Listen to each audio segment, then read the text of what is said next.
안녕하세요. 나의 두 번째 교과서. 오늘은 고전시가입니다.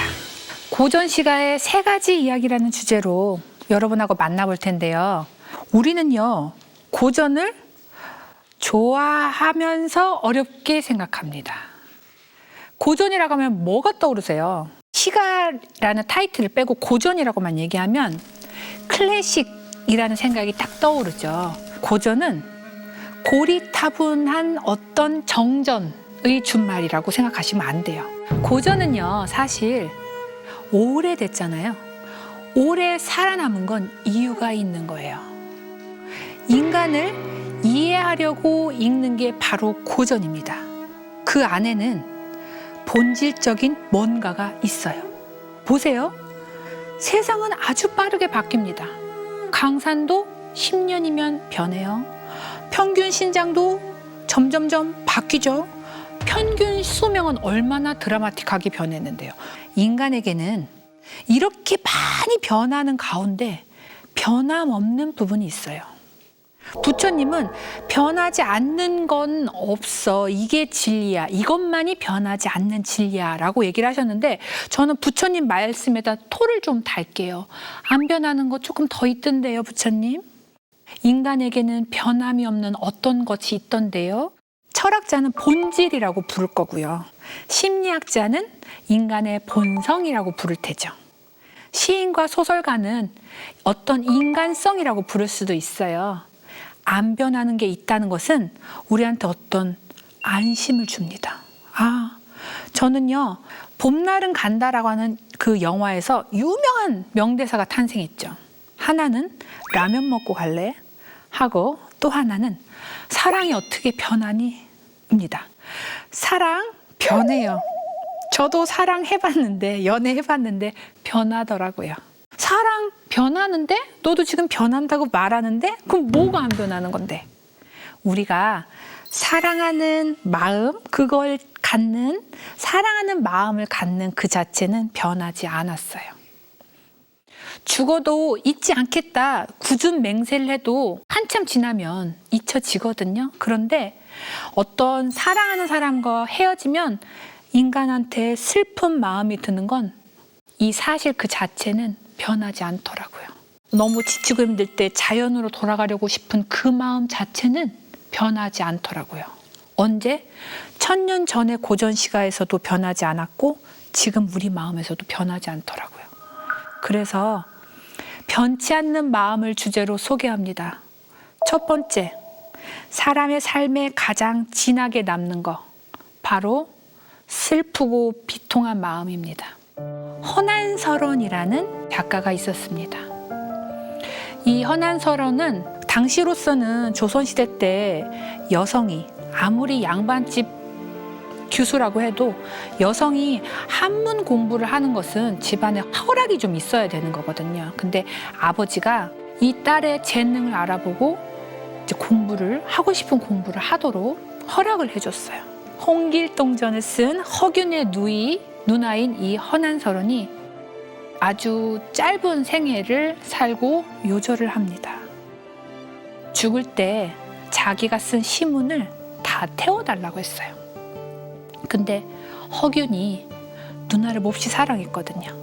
남은 것들을 모아서 허난설원의 문집을 내줬습니다.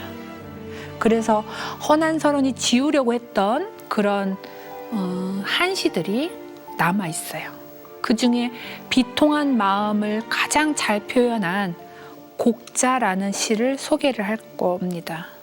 이 곡자는 자식의 죽음을 슬퍼한다, 통곡한다 라고 하는 의미가 있어요.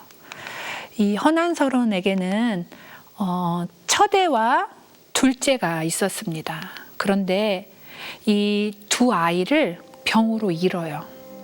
곡자, 지난해 귀여운 딸을 잃고 올해는 사랑하는 아들 보내네.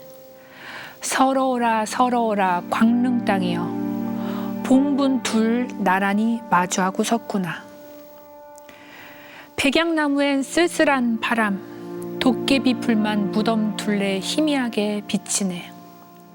지금 두 아이가 딸하고 아들이 차례차례 죽음을 맞이했어요. 이 엄마가 두 아이 봉분 앞에 서 있는 거예요. 지전을 잘라 넋을 부르노라. 맑은 물 올려 죄를 지내네. 너희 넋 동기간인 줄 부디 알아보고 밤마다 서로 쫓아 사이좋게 놀아라. 비록 뱃속에 악이 있다만 그 아인들 잘 자라기 어찌 바라랴. 부질없이 황대사 읊조리며 피눈물로 울음소리 삼키노라. 이렇게 끝이 납니다.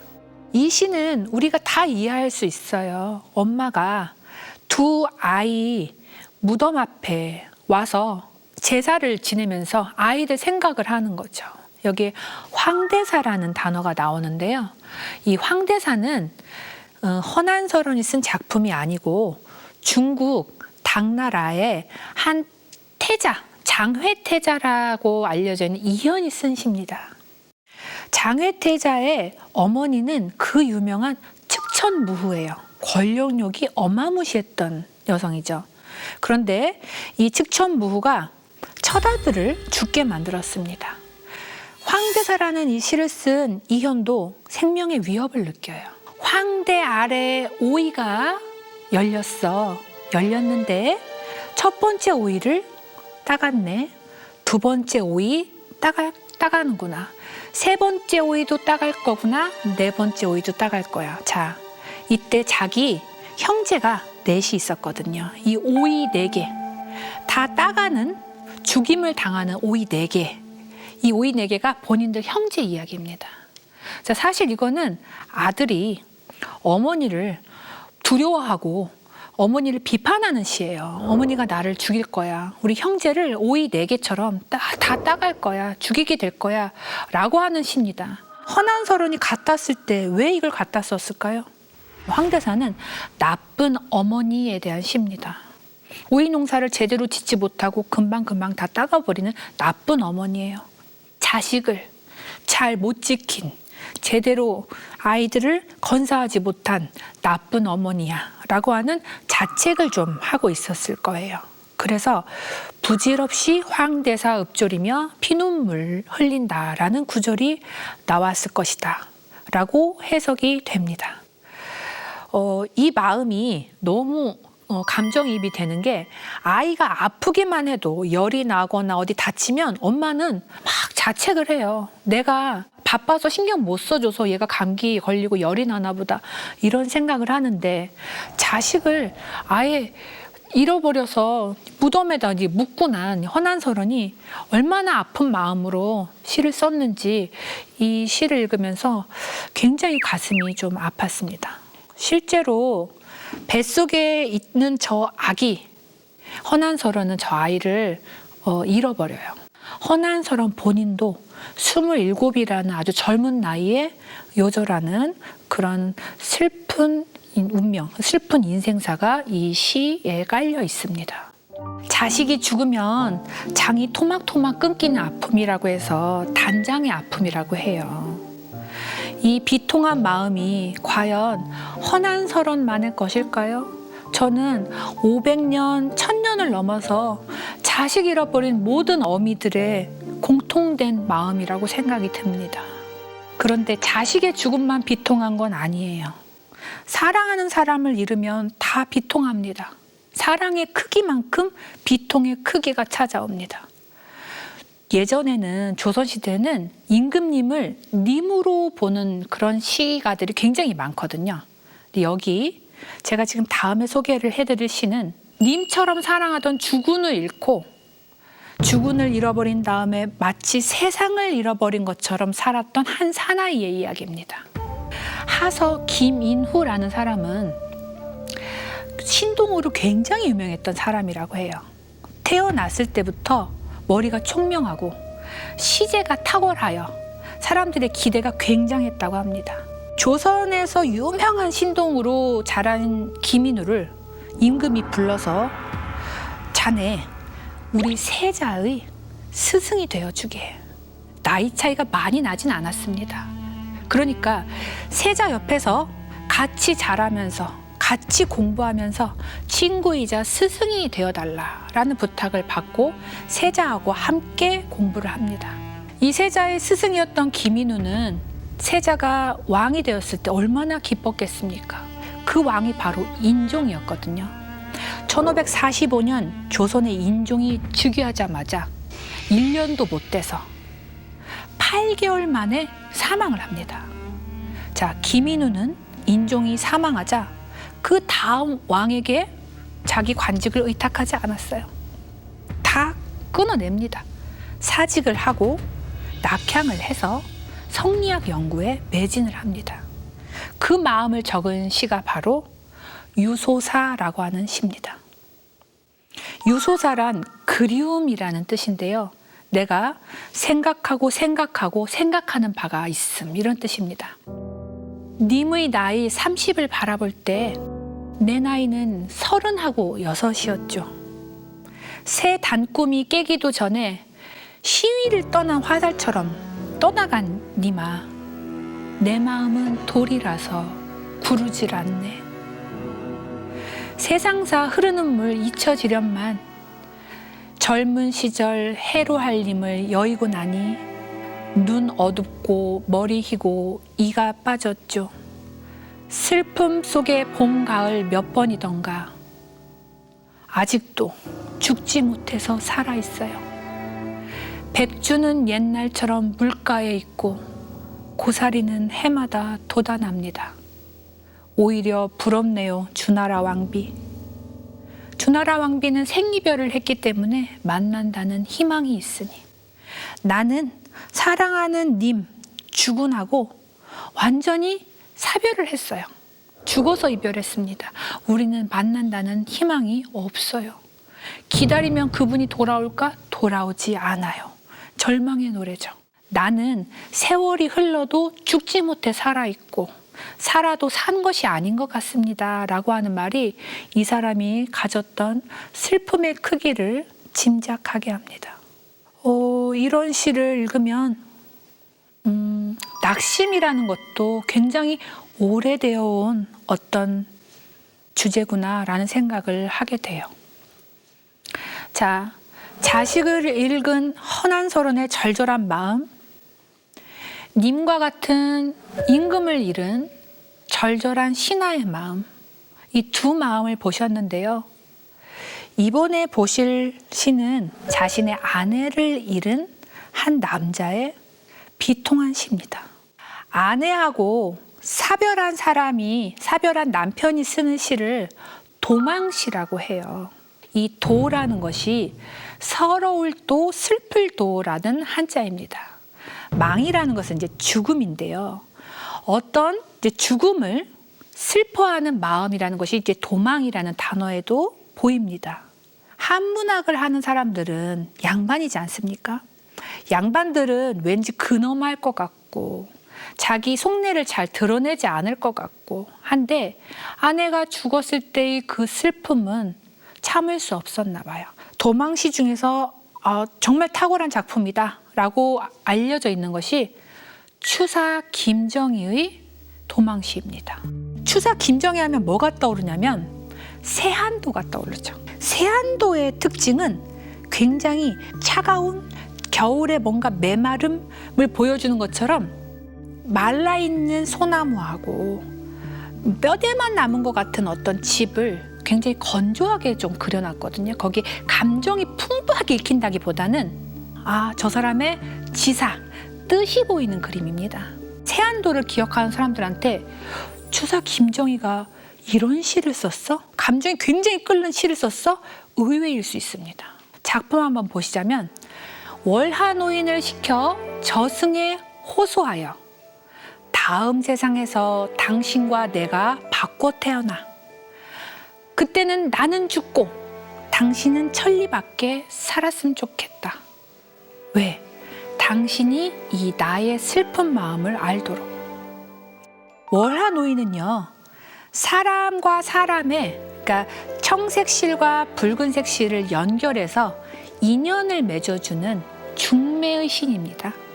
월하노인이 이렇게 끈을 묶어주면 두 사람은 반드시 사랑에 빠져 결혼하게 된다 라고 하는 노인입니다. 그런데 이 노인한테 얘기를 하는 거죠. 부탁해. 다음에도 나와 그녀가 태어나게 해줘. 근데 내가 그녀로 태어나고 그녀가 나로 태어났으면 좋겠어. 이 내가 너무너무 마음이 아픈데 나를 남겨놓고 그대가 죽었잖아? 이 마음을 겪어보지 않으면 당신은 모를 거야.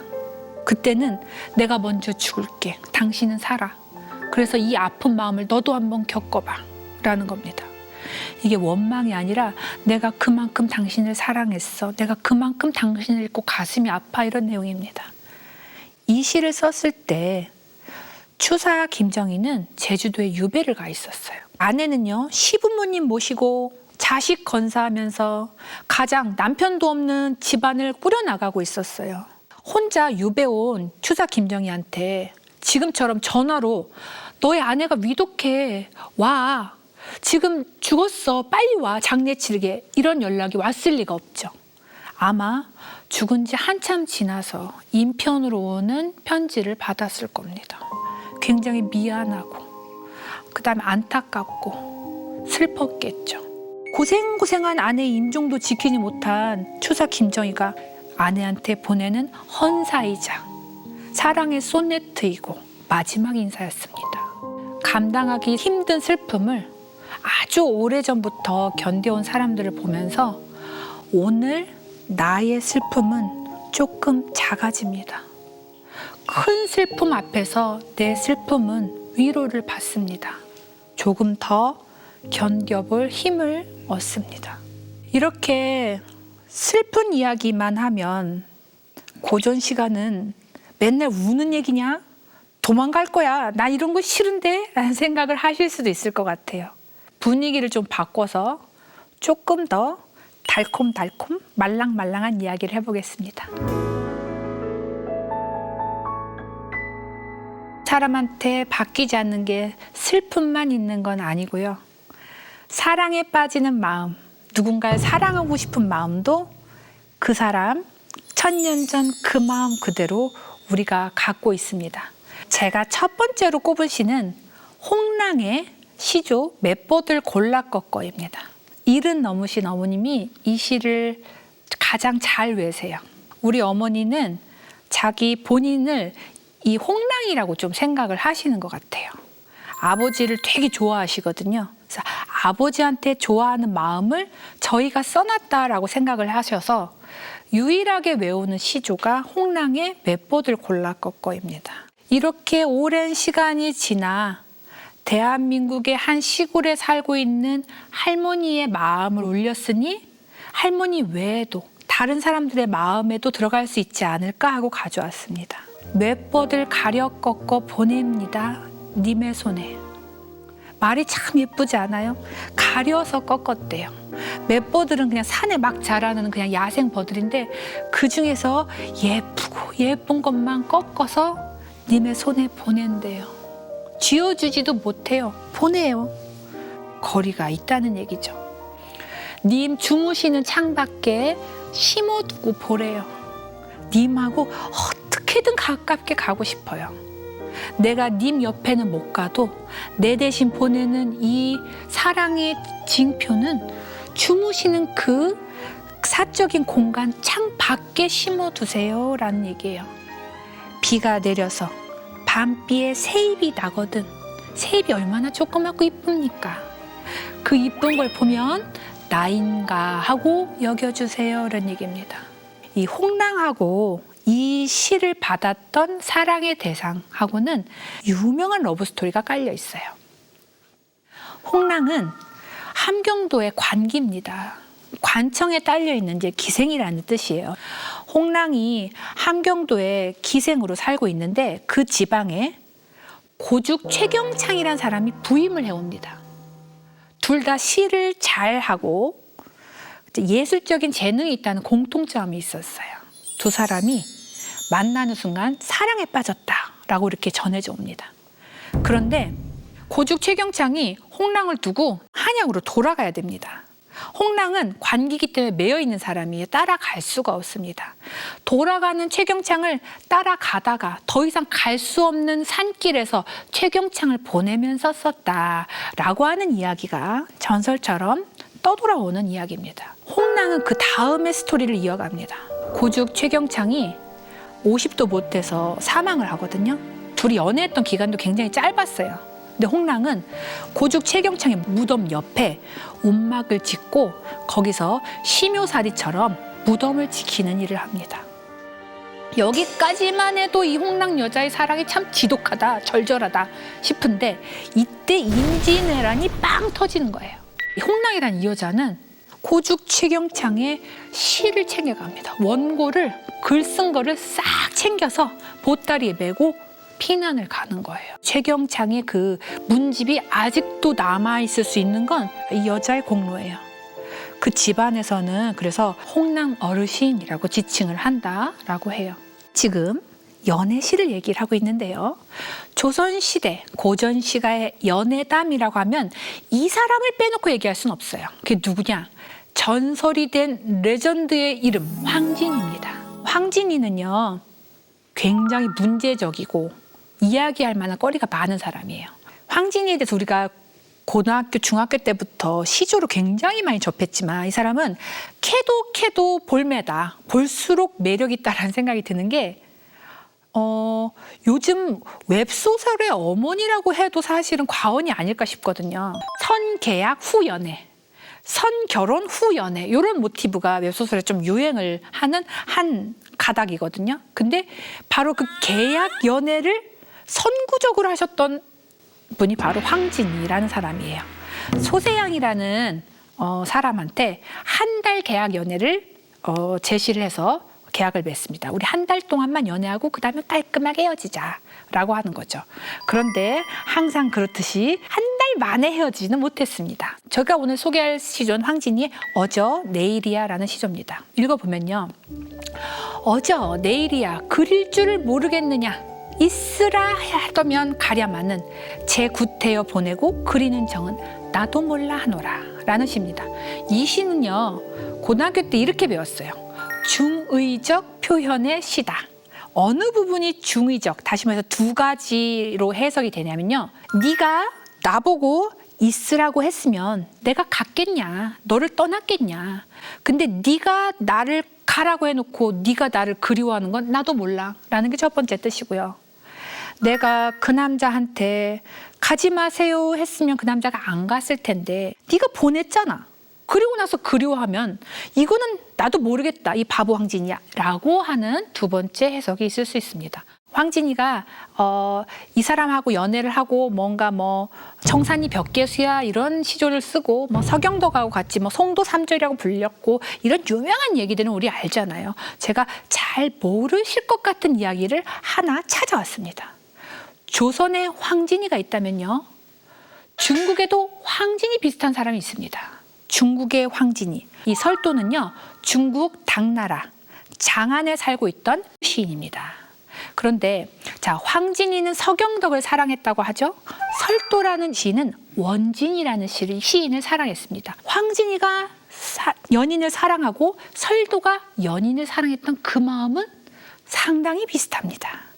이 설도라는 사람이 시를 하나 썼는데 이 시가 춘망시라고 하는 4수짜리 한시입니다. 김억이라고 하는 1930년대 우리 시인이 번역을 해요. 춘망사라고 안 하고 동심초라는 새로운 이름을 달아서 한글시로 번역을 합니다. 근데 이 번역한 그 시에 노래를 얹어서 우리 유명한 동심초라는 가곡이 탄생했습니다. 이 동심초라는 것은 그 세 번째 수에 나와 있는 공결 동심초라는 구절에서 따온 겁니다.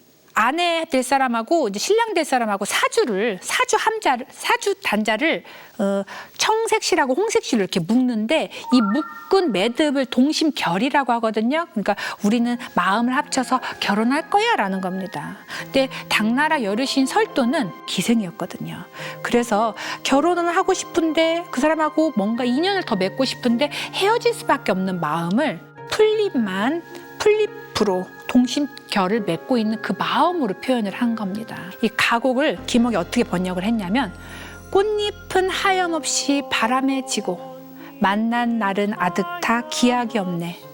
무어라 맘과 맘은 맺지 못하고 한갓되이 풀잎만 맺으려는고. 요렇게 번역을 해서 우리의 가곡으로 전해져 오고 있습니다.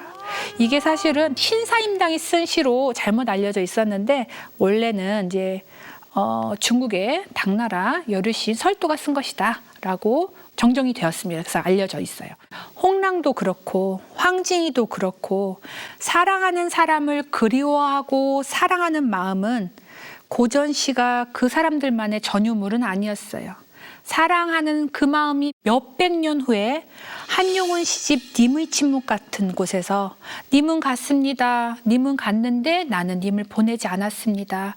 이런 시구로 다시 태어나기도 하고요. 요즘 우리가 듣고 보는 많은 노래와 시의 가사로 다시 등장하기도 합니다. 1000년, 500년 이런 시간도 누군가를 사랑하고 그리워하는 그 마음 자체를 없애지는 못했거든요. 누군가 사랑하는 사람을 떠나보냈을 때 마음이 너무 아픈 거, 보고 싶고 그립고 하는 거, 그때도 그랬고 지금도 그랬습니다. 곰곰이 생각해보면 그때도 그랬고 지금도 그런 여러 가지가 있습니다. 오늘은 마지막으로 그때도 좋았고 지금도 좋은 거, 자연에 대해서 얘기를 하겠습니다. 저는 속상하고 슬플 때 좀 걸어 다니려고 노력을 합니다. 걸으면서 헨젤과 그레텔이 마치 빵 조각이나 아니면 돌덩어리를 이렇게 떨어뜨리고 걷는 것처럼 제 마음속에 있는 슬픔을 이렇게 떨어뜨리면서 걸으려고 하는데, 그냥 걸을 때보다 나무가 있는 곳, 풀이 있는 곳, 물소리가 들리는 곳을 걸으면 굉장히 위로받는 느낌이 들어요. 그 나무하고 물은 저를 위로할 의도가 아니었는데, 저는 그 소리를 들으면 뭔가 어머니의 품에 들어왔다. 이곳은 나를 안아줄 태초의 장소, 내가 태어났던 그곳이 아닌가라는 생각을 하게 되거든요. 이런 마음 때문에 많은 사람들이 자연을 찾는 것 같습니다. 자연을 찾는 마음 중에 하나로 오늘은 시성 두보의 시를 볼 텐데요. 이분은 뭔가 고생의 아이콘입니다. 인생이 이렇게 안 풀릴 수가 없어요. 우선 벼슬에 나가는 나이가 좀 늦었고요. 겨우겨우 벼슬에 올려서 이제 하급 관리가 됐는데, 그 당시에 이제 안록산에 난이 터집니다. 난이 터졌을 때 이 사람이 가족은 이제 탈출을 시켜요. 본인도 이제 피난을 갈 수 있었는데, 나는 관리야, 이곳을 지켜야지 하고 돌아옵니다. 돌아와서 그 도시에 굉장히 오랜 시간 동안 억류되어 있어요. 누가 뭐 밥을 잘 챙겨주기를 하나요? 가족이 옆에 있기를 하나요? 고생하면서 쓴 시가 바로 춘망이라는 시입니다. 봄날에 멀리 바라보며 라는 건데, 자연과 대비되는 이 불쌍한 본인의 신세를 한탄하는 시입니다. 도성이 깨졌어, 도성이 깨어져 산과 강만 의구하고, 성 안에는 봄이 왔으나 초록만 우거졌다. 봄은 이 파타이 난 줄 모르고 돌아왔어요. 초목은 우거졌어요. 그렇지만 내 마음의 봄은 오지 아니하였습니다. 흰머리는 긁을수록 더욱 짧아져서 도무지 비녀조차 못 이길 지경. 내가 얼마나 지금 빈궁하고 안 좋은 상황인지, 머리가 하얘졌고요, 머리숱도 빠졌어요. 비녀를 끼일 수도 없는 상황이 되었구나 라는 겁니다. 자, 이렇게 전란에 힘들어하는 나의 신세를 읊은 춘망이라는 시를 보았습니다. 고전 시가에서는요, 시인들이 자연을 어떻게 활용을 하느냐 살펴볼 수 있는데요. 활용이라는 단어도 굉장히 근대적이고 현대적인 발상이에요. 시인들은 자연을 활용, 가져다가 쓰는 게 아니고 그냥 느껴요. 아, 봄이 왔구나. 그리고 거기에 기대입니다. 마음을 기대요. 자연은 내가 내 마음을 의탁할 곳, 아무리 시간이 지나도 변화하지 않는 인생사의 반대 지점에 있는 아주 본질적인 것이라고 생각을 합니다. 그런 것을 잘 보여주는 작품 중에 하나로 성훈이라는 시인의 말 없는 청산이요라고 하는 시조를 읽을 수 있습니다. 말 없는 청산이요, 태 없는 유수로다. 태라는 것은 형태를 얘기하는 거예요. 흘러가는 물은 그냥 자연스럽게 흘러가는 도다. 값이 없는 청풍이요, 임자 없는 명월이라. 밝은 달도 임자가 없습니다. 보는 사람 마음이에요. 이 중에 병 없는 이 몸이 분별 없이 늙으리라. 자연과 함께 자연스럽게 살고 싶다라는 얘기입니다. 저 명월은 주인이 없구나 본다고 해서 누가 혼내거나 너 저거 봤으니까 돈 내 이렇지 않는구나. 여기에서 자연스럽게 흰머리 생기면서 아프지 않고 늙고 싶습니다. 제 이 시조가 바로 저의 노년에 대한 워너비 시조입니다. 또 한 편을 같이 한번 읽어볼까요? 산촌에 눈이 오니 세상과 통하는 유일한 길인 돌길마저 눈에 묻혔다. 살인문을 열지 말아라. 누가 나를 찾겠는가. 밤중에 떠있는 한 조각 밝은 달이 나의 벗인가 한다. 이 시는요, 옛날 500년 전에 쓰인 시인데 저는 이 시가 왜 좋을까요? 저는 가끔 깨똑이 마비됐으면 좋겠어요. 이메일이 전산망이 조금 문제가 있어요 이런 게 떴으면 좋겠어요. 가끔은 아무도 나를 찾지 못하는 곳에서 면벽하면서 쉬고 오고 싶습니다. 이 마음을 신음이 기가 막히게 표현을 했네요. 전화를 잠시 꺼놓으셔도 됩니다 라고 하는 어떤 CF를 보는 것 같아요. 이렇게 오늘 고전 시가를 아주 여러 편을 봤습니다. 우리의 고전 시가는 데이터베이스가 굉장히 방대하거든요. 그 중에 뭐 하나는 여러분 마음을 대변하는 게 있을 수 있습니다. 여러분 마음을 위로하는 게 있을 수 있어요. 그 사람도 슬펐고 나도 슬프다. 슬픔의 계보를 찾아보는 건 우리 슬픔에 도움이 됩니다. 요즘은요, 세상이 너무 빨리 바뀌는데요. 우리가 사람이고 유기체고 포유류라는 걸 잊으시면 안 됩니다.